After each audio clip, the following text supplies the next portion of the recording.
كده انت مبسوط يا حبيبي؟ اكرم كده سلام انت متروق؟ الشمام بردان. البلطجي. الرقابية. نخاطب كل الأجهزة الرقابية المصرية التي تشاهد وتتابع هذا البث بالاتخاذ اللازم سريعا في ضوء البلاغات المتعددة من أطراف عديدة جدا في مصر.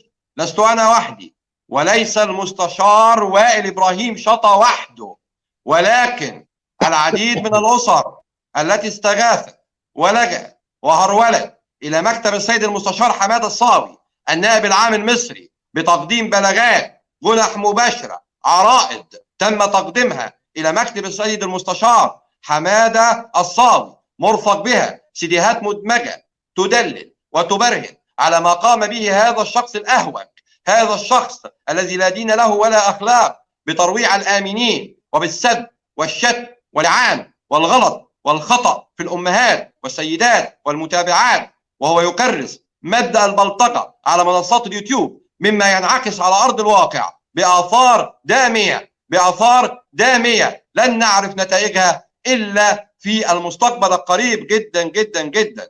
نلوذ ونهيب ونلجأ ونحن أرباب القانون، أصحاب القانون، لا نعرف إلا القانون، نسير وفقا لنهج القانون، لا نحتمي إلا بالقانون، لا نضع أيدينا في أيدي البلطجية والسفاحين والغلاطين واللعانين والشتامين والسبابين ومبيحي أعراض الآخرين. نحن نلجأ ونستظل بمظلة القانون في الدولة المصرية العميقة ضد هذا الشخص البلطجي الشمام الذي يصول ويقول بالألفاظ النابية، يسب القاسي والداني، لا مبدأ له ولا أخلاق، لا ذمة له ولا ضمير، لا دين له ولا شيء، هو وأولاده.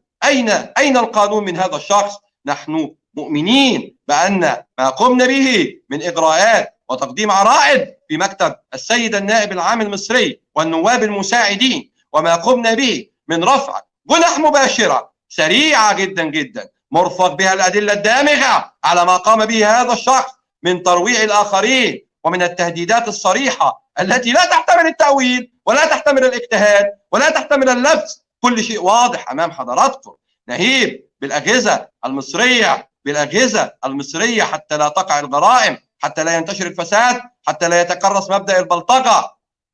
هذا الشخص الذي كل يوم مساء، كل يوم زي ما حضراتكم شايفين يسب في الأعراض، وكل من يتعاون مع هذا البلطجي هذا الشمام هو مثله تماما، لا يفترق عنه شيء، لا في السلوك ولا في المبدأ ولا في الأخلاق، مثله تماما.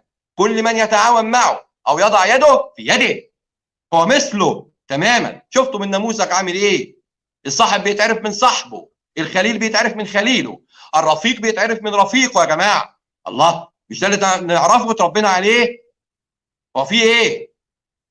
كل من يضع يده في يد هذا البلطجي هو مثله، وليتحمل إنه بينه وبين القانون برزخا بعيد.